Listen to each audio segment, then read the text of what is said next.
Good morning, everyone. My name is Gabrielle Berger. I teach Gemara here at Iyun. Today, as you all know, we are observing Tzom Gedalia. Tzom Gedalia, otherwise known as the day of, I hate fasting, but at least I get to lose all those Yom Tov calories, is probably one of the most underappreciated fast days of the year. Right, we have Shivat Asar B'Tammuz, Asar B'Tevet, Tisha B'Av, which are all the lead up to and reaching of the ultimate Korban, the destruction of the Beit HaMikdash. We have Tiny Esther, which is linked to Purim. We all know the Purim story. Yom Kippur coming up, Hearts of Mitzvah, and all day Yisrael. But Tzom Gedalia, just this day after Rosh Hashanah, we just spent 3 days this year with family, eating a lot of food, and then all of a sudden, next day is a fast day. What is this?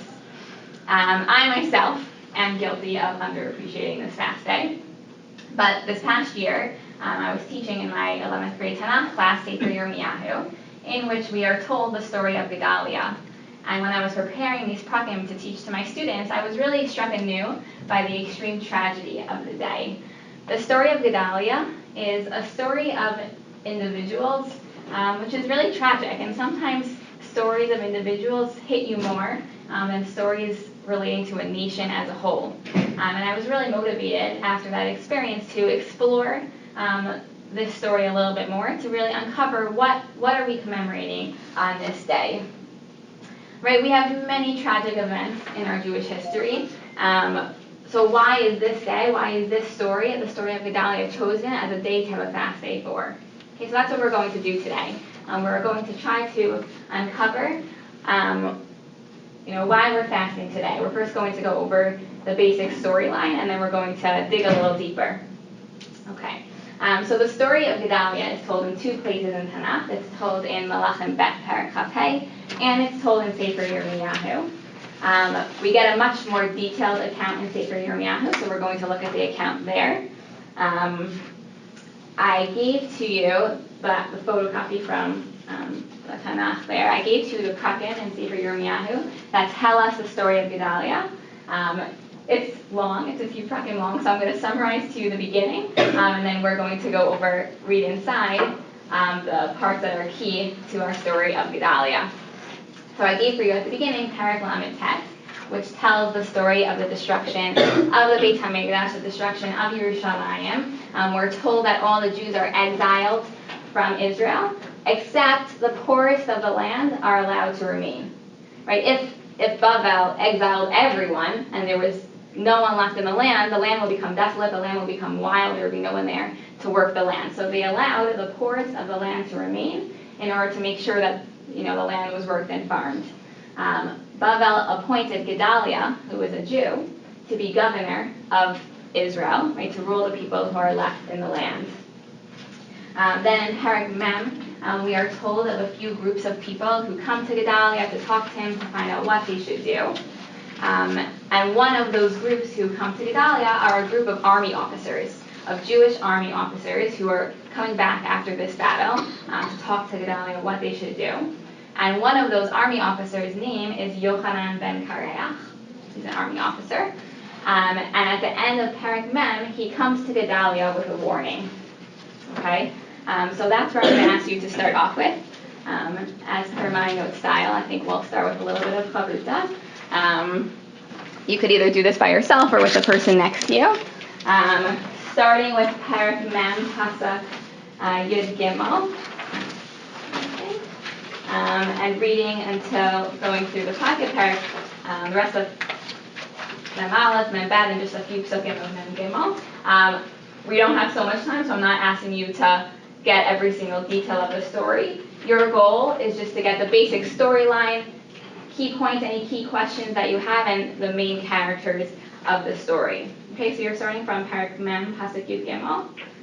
You're welcome. I know some of it got cut off by the copy machine. If you have like an app on your phone or whatever, you're welcome to use that as well. But let's just take a couple minutes to skim through these prakim, and then we'll join back together and give an overview.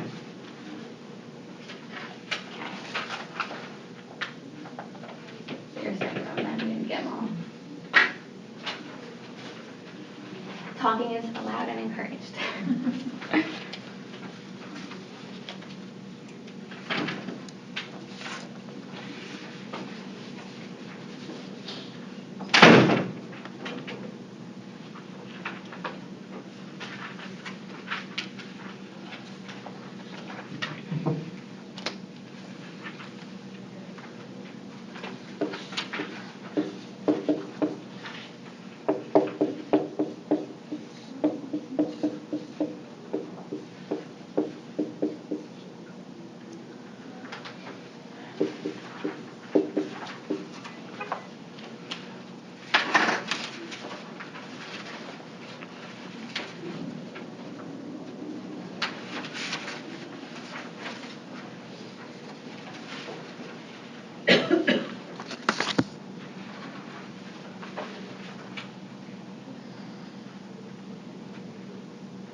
Okay, take one more minute.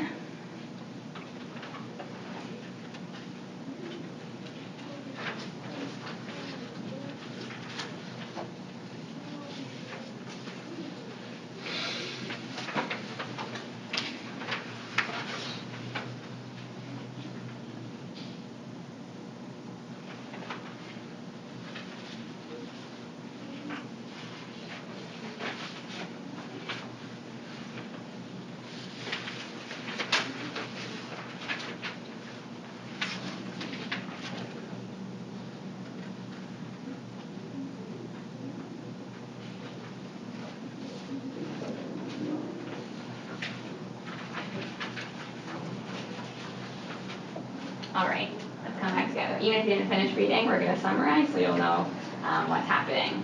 Okay, so I asked you to start reading with Yochanan approaching Gedalia with a warning. What was Yochanan's warning to Gedalia? Did you see it? That Ishmael was going to, Ishmael will kill him. Good. Yochanan comes to Gedalia with a warning. Ishmael, who was actually another army officer, he's coming to assassinate you, Gedalia. You better watch out.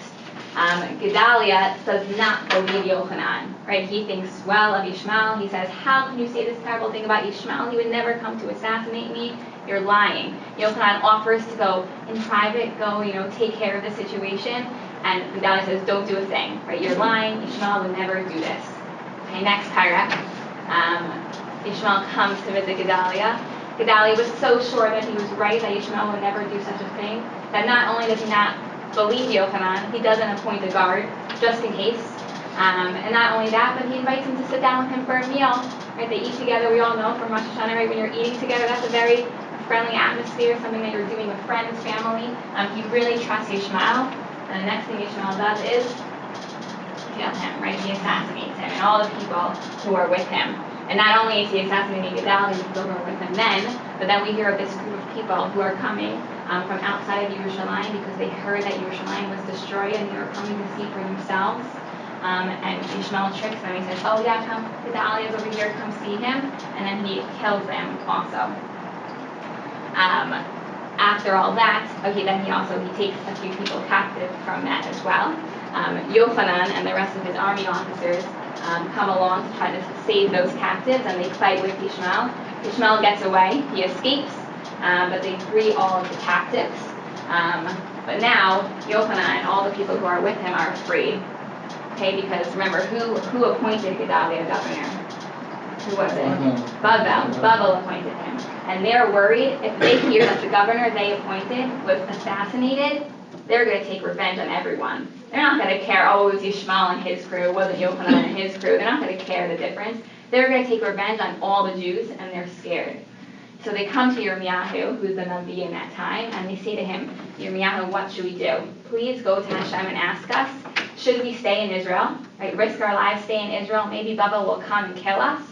Or should we go to Egypt, take refuge in Egypt, be safe there? So Yirmiyahu says, okay, I'll go talk to Hashem, I'll let you know what he says. Yochanan says, okay, whatever Hashem tells you, good or bad, something we like or not, we'll listen to you. Yirmiyahu comes back after a few days, tells them, Hashem said, stay in Israel. Okay, which is counterintuitive. They're so worried Babel's going to come here and take revenge on them, but Hashem says, don't worry, you'll be safe here in Israel. And Yochanan and his following reply, Yirmiyahu, you're lying. Hashem didn't tell you that. Hashem didn't tell us to stay here. We're going to go to Egypt. And the story ends with Yochanan and his whole following leaving to go down to Egypt, and there are no longer any Jews left in Israel. Okay, that's our overview of our very tragic story. Let's just go over our main characters that we're going to be referencing a lot in our learning together. So first, I'll write from the board so you can easily reference. Gedalia, who's Gedalia? The governor. Who's Yochanan? Army officer. Good one. Who's Yishmael? Our assassin. But he comes from the royal family. We'll get to that. Yeah. And Yirmiyahu is our Navi. Okay, those are our key characters.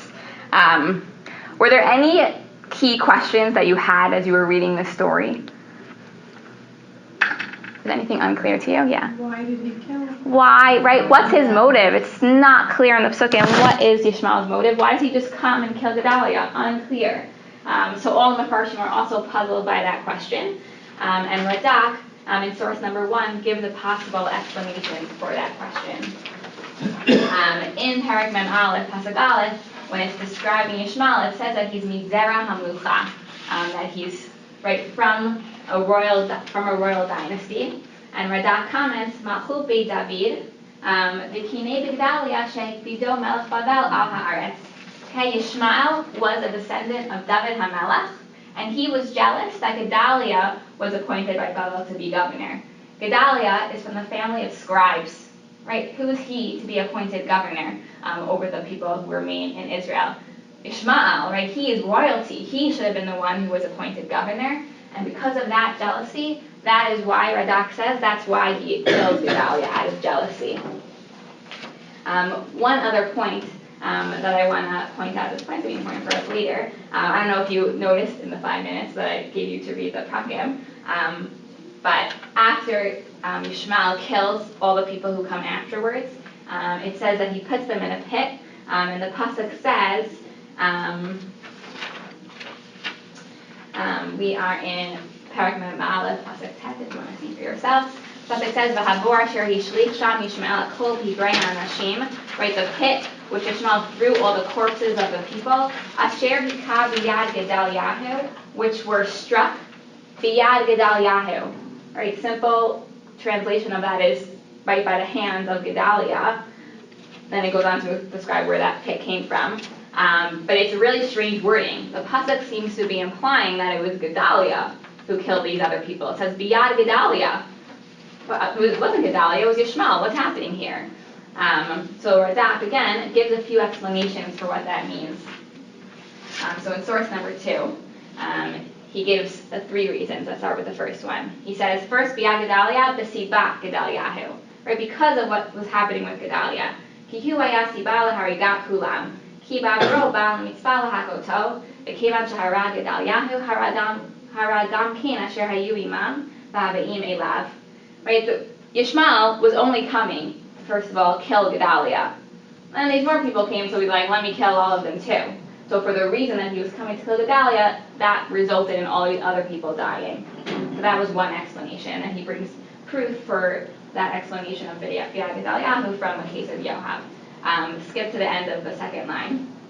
He gives his second explanation. V'ish lefarish Biyad Gedaliah b'makom Gedaliahu, klomar b'makom shaya bo b'mitzvah. Okay, another explanation is that Biyad really means b'makom, in the same place. The same place that he killed Gedaliah, that's where he killed all these other people.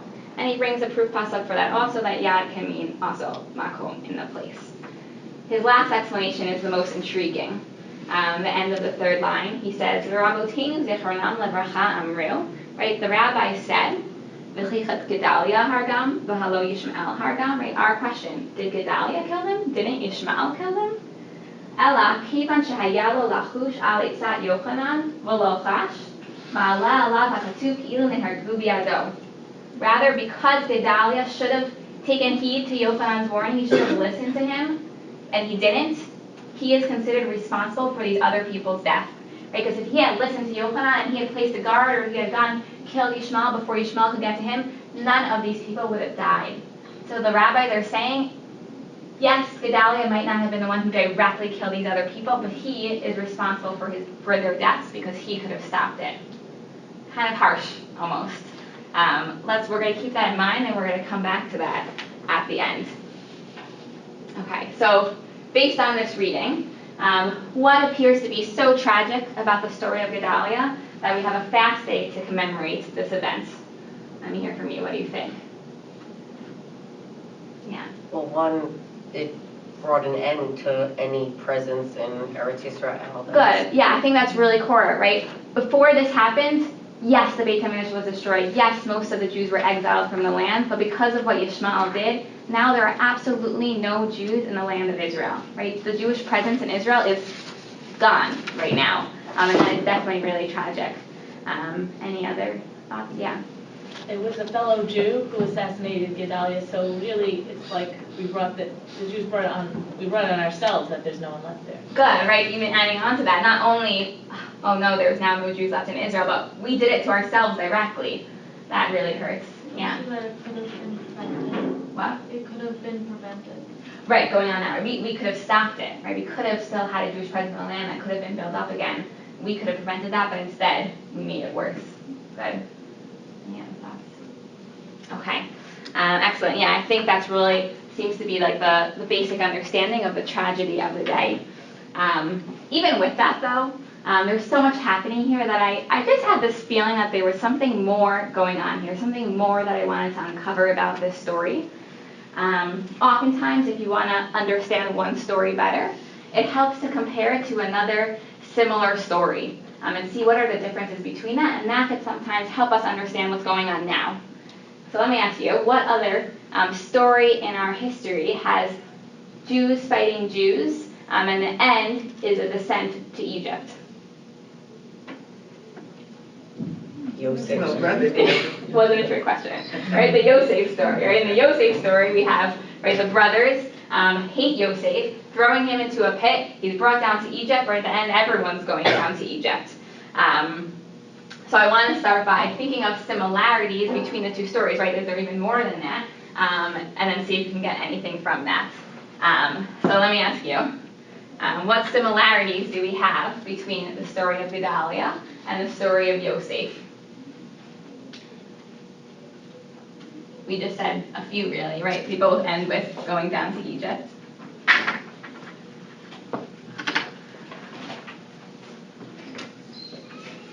They both end with going down to Egypt, and they both have, right, Jews fighting Jews.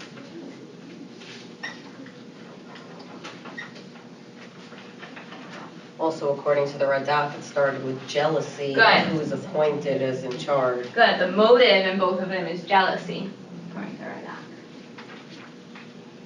Yeah. Well, this is more of a detail, but throwing the victims into a pit. Excellent, right? There's a pit in both places. In the Yosef story, Yosef is thrown in a pit by his brothers.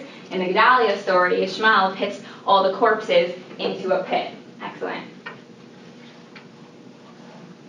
It's also kind of a detail, but there's a meal involved. Good, yeah, there's eating in both, right? We said that in the Gedalia story, they eat before Ishmael goes and kills Gedalia. In the Yosef story, after the brothers pit Yosef in the pit, it says that they ate together. So we have a meal in both.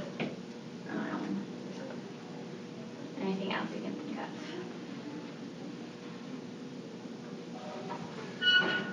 We didn't say this, but we said it before, it's obvious, right? There's a murder attempt in both stories. Ishmael wants to kill Gedalia. He is successful. In the Yosef story, they first think about killing Yosef, and they decide not to do that in the end.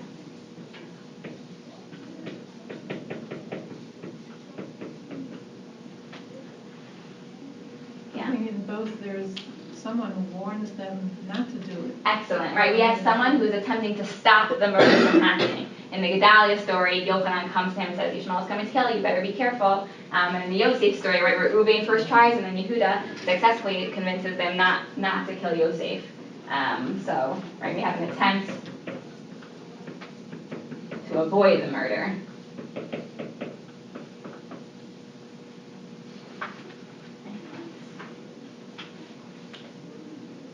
One other detail that you may not have noticed in your quick reading is the number 10 people are used in both. Right? In the Yosef story, we have the 10 brothers, and in the Gedalia story, it says that Ishmael came with his 10 men. Okay, so we have number 10 in both stories. I think another similarity is that in both stories, the victim acts foolishly. Okay, Yosef, right, even though the actions of everyone was wrong, Yosef kind of brought that jealousy upon himself, right? He didn't have to flaunt his dreams and that he was going to roll over him. He kind of made the brothers jealous of him. And similarly in the Gedalia story, he could have listened. It was foolish of him not to listen to Yochanan's warning. Okay, so we both have the victim not acting in the smartest way.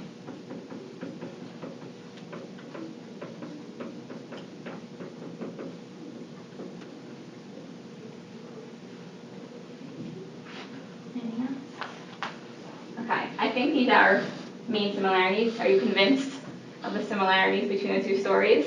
And there seems to be a big connection between the two stories. However, despite these similarities, there is one major key difference between the two stories, which is... Yosef wasn't killed. What? He wasn't killed. Right. Yeah, and also, like, how does the story end with Yosef, even after he goes down to Mitzrayim? A reconciliation. Right, they make up, it's all nice at the end, right? The Yosef story ends for the good, and the Gedalia story ends for the bad. So what we have to figure out is, what was the difference? There are so many similarities between these two stories. What was the difference between them that one ended up good and one ended up bad? So that's what we need to figure out. Let's go back to the Yosef story. We said that there was, near the end of the story, something ended up good. What was the turning point in the Yosef story? Right, the brothers hate Yosef, they're thrown in the pit, then they come down to Egypt to get food. Yosef pretends not to recognize them and accuses them of being spies and is like torturing them. What's the turning point where there's finally reconciliation? Yeah. Really, the moment where Yehuda stands up for Benjamin and... Excellent. When Yehuda, after Benjamin is accused falsely of stealing Yosef's goblet, Yehuda comes to defend Benjamin. In source number 3, we have that pasuk where it's introduced. It says, "Vayigash elav Yehuda." Yehuda approached Yosef. He didn't know it was Yosef at that point. "Vayomer bi Adoni yidaber ma'avdecha davar ba'oznei Adoni va'ayicharcha ba'avdecha ki kamocha b'kapara." Right? He says, right, to Yosef, "Please, my master, please listen to me. Don't be upset." Right? We have Yehuda coming to defend Benjamin, and that's really the turning point in the Yosef story, because right, Yosef was feeling they're all turning against the sons of Rachel. That's why they threw me in the pit. But when he sees Yehuda stand up for another son of Rachel, that's really the turning point in the story. Interestingly, this same shoresh that introduces Yehuda's defense, Vayigash Elav Yehuda. The same shoresh is used in the Gedalia story.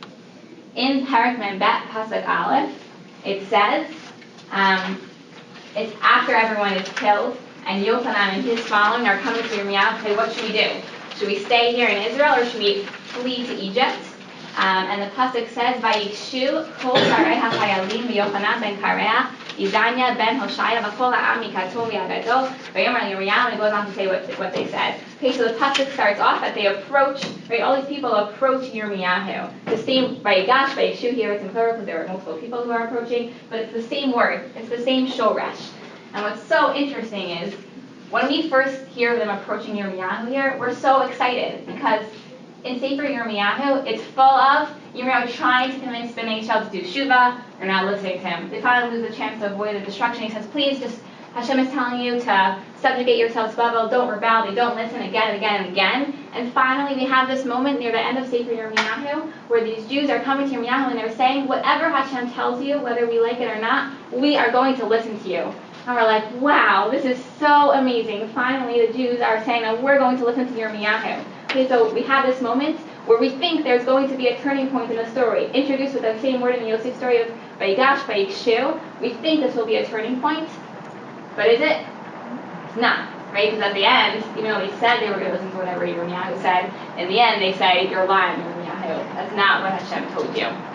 Okay, so in the Yosef story, our turning point is introduced with Vayigash. And indeed, it is a turning point and ends up for the good. In the Yirmiyahu, in the Gedalia story, we have the same shoresh. We have Vayishu. We think it's going to be a turning point in the story, but it's not. Right? They end up not following through, not listening to Yirmiyahu and Hashem, and the story ends up for the bad.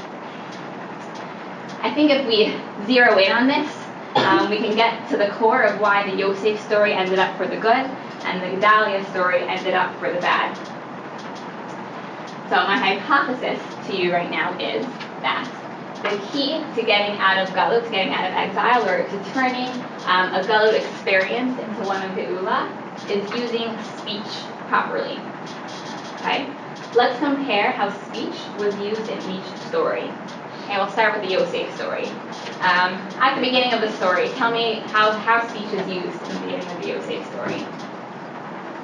Doesn't start off so good. How do people talk at the beginning of the story? Well, in the beginning, we know that bringing Right, we're told that Yosef is bringing Dibara'ah to his father, evil reports about his brothers to his father. Excellent. What else? Says the brothers hate him for his speech. They hate him al Dibara'ah. Right, because Yosef's not using his speech so well, right? He's flaunting his dreams, and the brothers hate him because of that. Yeah, I think those are the main ones. And then how does that end? Because speech is not being used well, the end of that is that the brothers decide to throw Yosef in a pit. Right? Their speech is not being used well, so it ends in physical violence. However, there is some good to speech in the Yosef story. Even at the beginning of the story, it's not as bad as we might think. Take a look at source number 4, where we're talking about how the brothers hate Yosef. The pasuk says, "Vayir'u achav ki oto ahav avim mikol achav." Right, the brothers saw that their father loved Yosef more than any of them. Vayisne'u oto, they hated him. V'lo yachlu dabro l'shalom, and they couldn't speak nicely to him. And Rashi comments on that. V'lo yachlu dabro l'shalom, that they couldn't speak nicely to him. Mitoknu tam lamanu shecham. From something, something bad about them, we learn also something praiseworthy about them. Shalo dibru achav apeh v'chav. At least they didn't think one thing in their hearts and say another thing with their mouths. And I always thought this was like a very wishy-washy Rashi. Like, okay, very nice Rashi. Like, they're hating their brother to death. They throw him in a pit. They want to kill him, and you're focusing on the fact that at least they were honest and they didn't, think one thing in their hearts and say another thing with their mouths. What is this? But I think if you go through the lens that we're looking at this now, that speech is such an important aspect of the story. This Rashi makes a little bit more sense, right? So much bad happening here. No one's using their speech properly, but at least they're being honest about what they were saying. It's not as bad as you might think. Perhaps. And then at the end of the story, we talked about that speech is really redeemed, right? Because you said our transition point in the story is when Yehuda approaches Yosef to defend Binyamin, right? And finally, we have someone who's using speech for good, right? He's using it to defend his brother. So even though speech was bad, used badly at the beginning of the Yosef story, it truly is redeemed at the end of the story when Yehuda comes to defend Binyamin. Let's turn to the Gedalia story now. Sefer Yirmiyahu is all about speech gone bad, right? Yirmiyahu is a story of him trying to relate the nevuah that he's having from Hashem to Bnei Israel to convince them to do Shuvah. They're not listening to him again and again and again and again. Speech is not working, no one's listening to it. Just in the Gedalia story, the word sheker, lie, is used twice. It's used first when Yochanan tries to warn Gedalia that Yishmael is coming to kill him in Perek Mem, Pasuk Tet Zayin. Says, Vayomer Gedalia ben Achikam el Yochanan ben Kareach, or Gedalia is responding to Yochanan, Al Taseh Hadavar Zeh, right? Don't touch Yishmael, don't do a thing to him. He sheker atah dover al Yishmael. You're lying about Yishmael. He would never do a thing like this. You have the word sheker there. At the end of the story, when Yochanan and his following are coming to Yirmiyahu to say, to find out should they stay in Israel, should they go to Egypt, at the end, when Yirmiyahu tells them stay here in Israel, they say in Perek Mem Gimel Pasuk Bet, Sheker atah medaber, right? You are lying. Lo shalachcha Hashem Elokeinu lemor lo tavo Mitzrayim legor sham, right? Hashem did not send you to tell us to stay here in Mitzrayim. Okay, so not only are people not listening to speech, but they don't even trust it anymore, right? Sheker is being used so much. We don't trust speech. Speech is false. We can't even believe anything that anyone is saying. And then, right, with our Vayishu, we think speech is going to be redeemed. Finally, they're saying we're going to listen to Yirmiyahu, we're going to listen to whatever Hashem tells you to do. We think speech is going to be redeemed, and then it's not, right? They end up not listening. So we see, just like in the Yosef story, when speech is not used correctly, violence ends up happening. Yosef is thrown in the pit. Gedalia is assassinated. But here, right, Gedalia is killed. Yosef wasn't killed in the end. Here, Gedalia is killed. Speech is never redeemed. And this story cannot end for the good, unlike the Yosef story. Okay, you might be thinking at this point, maybe that sounds very nice, but this also maybe sounds a little bit like a nice kindergarten lesson. Like, your teacher says to you, use your words nicely or else you're end up hitting someone. But I would like to propose to you that this idea of speech versus physical violence is actually something that's key to our national identity. If you look in source 5, from Berger Perek Zayin, when Yitzchak is coming to give the brachot, he wants to give the brachot to his sons, Yaakov and Esav, before he dies, right? And the whole switcheroo happens, and Yaakov dresses up as Esav to get that, and when Yaakov first enters the room, Yitzchak is trying to figure out who is this, right? Is this Yaakov or Esav? And Pasuk Chaf Bet says, Vayigash, by the way, I just noticed yesterday the Pasuk starts with Vayigash also. Take it to what you will, let me know what you think at the end. Vayigash Yaakov al Yitzchak Aviv, right? Yaakov approaches Yitzchak, his father, Vayimer Shehu, and he's touching his feelings, trying to figure out who does this feel like. Vayomer Hakol Kol Yaakov, Vahayadai Midei Esav. And he says to him, this is the voice of Yaakov, right? It sounds like Yaakov, but the hands are the hands of Esav. This sounds like a very innocent pasuk, right? Yitzchak is trying to figure out, is this Yaakov or Esav? But this phrase of Hakol Ko Yaakov V'Hayadayim Midei Esav, this is the voice of Yaakov and the hands of Esav, is actually taken by Chazal as defining the difference between Bnei Israel and other nations, and Edom and other, but we're saying also other nations. It's used all over Tanakh. But I just gave you 2 examples. If you look in source number 6, we have near the end of Bamidbar, when Bnei Israel are starting, the journey to actually enter Israel.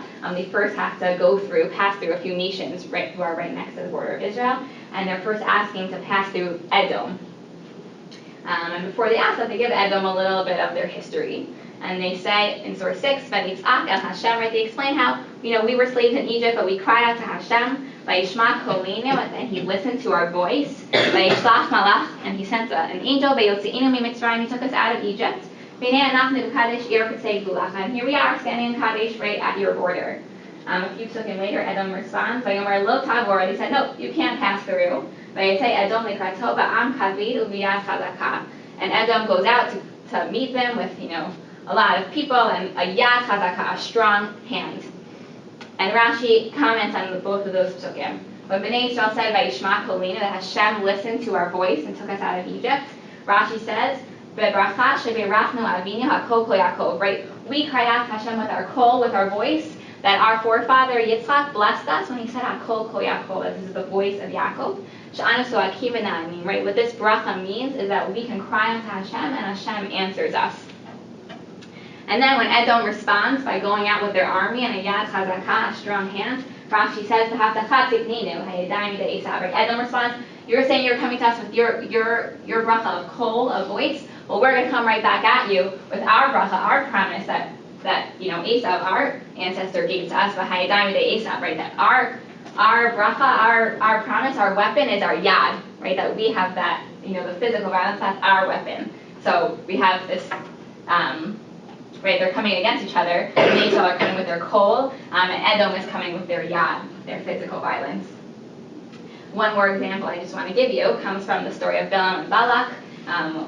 We're told in Parak Bet, Pasuk Dalet, that Moab is coming to Midian, and they're really scared that Bnei Israel is going to totally wipe them out. They're going to come and conquer them. And Rashi comments on that. He's confused by this alliance of Moab and Midian. He says, didn't Moab and Midian always hate each other? And he brings proof that Moab and Midian had been at war with each other. Why would they band up to fight against Bnei Israel now? And he explains, because they were scared of Israel, they decided to make peace between them. And he said that Moab specifically goes to Midian because they remembered that the leader of Bnei Israel, Moshe, grew up in Midian, right? When he runs away from Paro, he goes to Midian and he stays there for a while. So we saw, Midian, they're going to know, like, what's so strong about Moshe? What's so strong about this nation? So they go and they ask Midian and they say, kocho b'fiv, right? Moshe's strength is in his mouth. So they say, so their strength is in their mouth, their kol. So we're going to come against them with someone who's also, their strength is in their mouth. And he decides to send Balaam, who's a prophet, right? So we have kol versus kol, right? This is going to be a good pairing up. And then, fascinatingly, when Balaam indeed is going to go and curse Israel, it says he's going on his donkey in Pasuk Gimel, and his donkey sees an angel of Hashem standing in the path in their way, holding a sword. And Rashi is confused. Why is the angel holding a sword? This is such a weird scene. In addition to so many other things weirdly in the scene. Rashi comments, why was the angel holding a sword in his hand? Amar Rasha Zaniniach Klei Amanuto. This Rasha, this evil person, he put aside his weapon, his weapon of a sword. Sheklei Zainan Shalamot Olam Bechara. V'hu Baalem B'fiv Shehu Umanu Shalahem. And he's instead coming at them with their weapon, with Bnei Yisrael's weapon of their mouth. So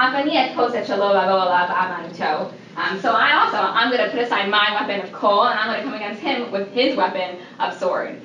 So we're seeing again that this distinction between kol and yad is really a distinguishing factor between the identity of the Jewish people versus the identity of the other nations.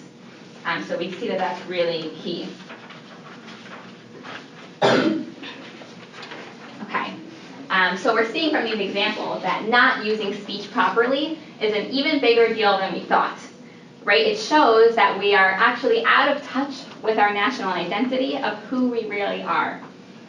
So I think we can take away from this is that when we first read the story, we said that the tragedy of the story is that we have now total galut, right? There is absolutely no Jews left in the land of Israel.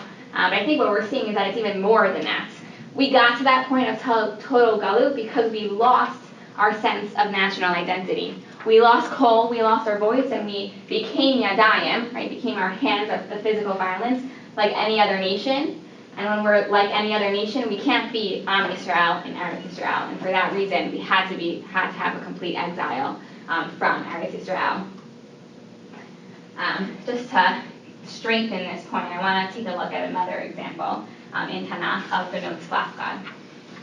Benot Tzlafchad is a story told near the end of Sefer Bamidbar, where they're going to be entering the land, and they're talking about they're going to divide up the land into portions. Normally, the land would be divided up by the father. If there's no father, it goes to the sons. Benot Tzlafchad are daughters of Tzlafchad, and there are no brothers. They're all daughters, and they come to Moshe and say, Moshe, it's not fair. We also want a portion of the land. What can be done? And because of their request, we're told the law that if there are no sons, then it goes to the daughters. Let's take a look on the back of page source 8. When they're first introduced, it says, Vatikravna ben Otzlafchad ben Chefer ben Gela ben Macher ben Menashe Mishpachot Menashe ben Yosef. Right, the daughters of Tzlafchad approached, who were the sons of Chefer, son of Gela, son of Macher, son of Menashe, from the family of Menashe, the son of Yosef. Ve'ela Shmot ben Otav, Macha Noav, Chadla, Melchar, so we're told their names. Okay, Rashi's confused. Why does it tell us their entire genealogy over here? It could have just said Why are we told all the way back to Yosef who they are?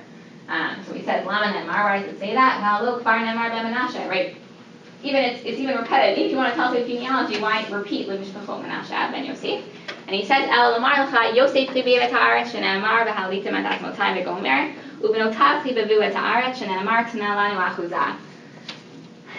So it teaches us that Yosef loved the land, because we're told how he asked Bnei Israel to take his bones out of Egypt once they left. And his descendants also loved the land because they were saying, please give us a portion of the land of Israel. So that's why we're going all the way back to Yosef, to show that there's a similarity between Benot Tzafat and Yosef.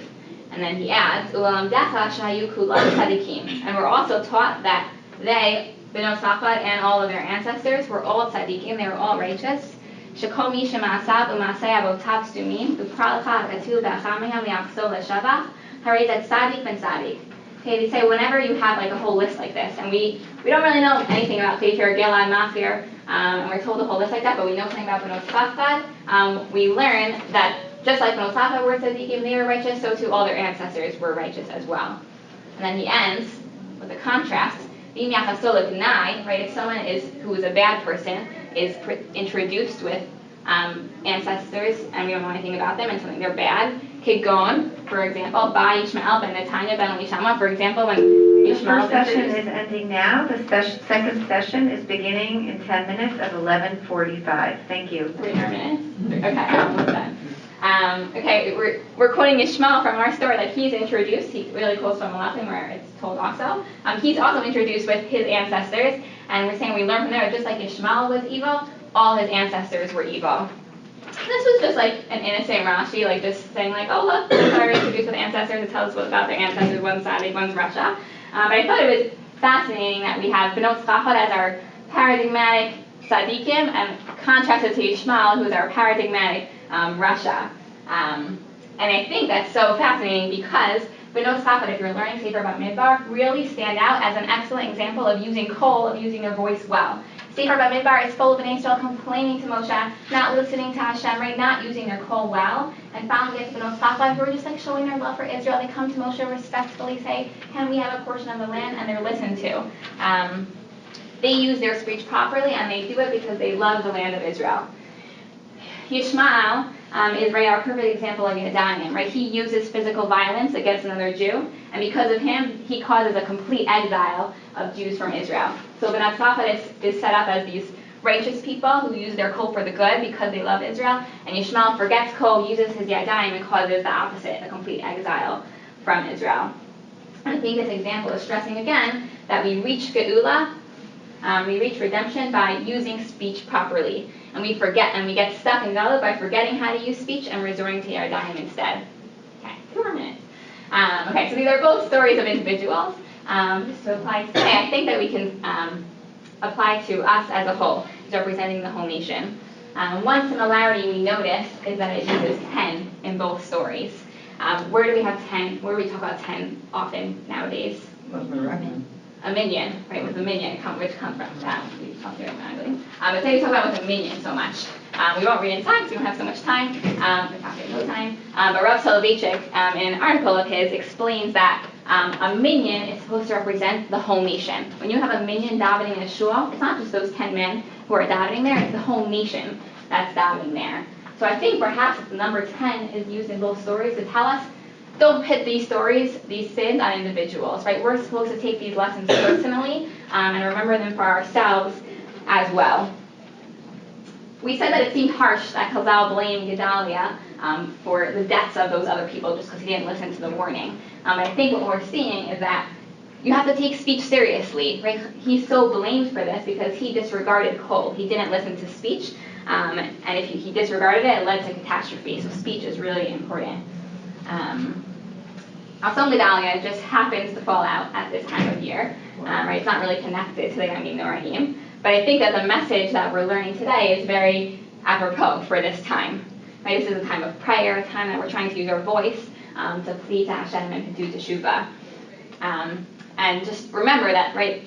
We don't have to be perfect, right? The Yosef story didn't start off good. They weren't using speech properly, but it was redeemed in the end.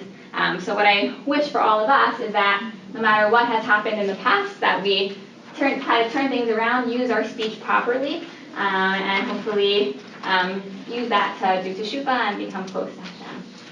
Thank you.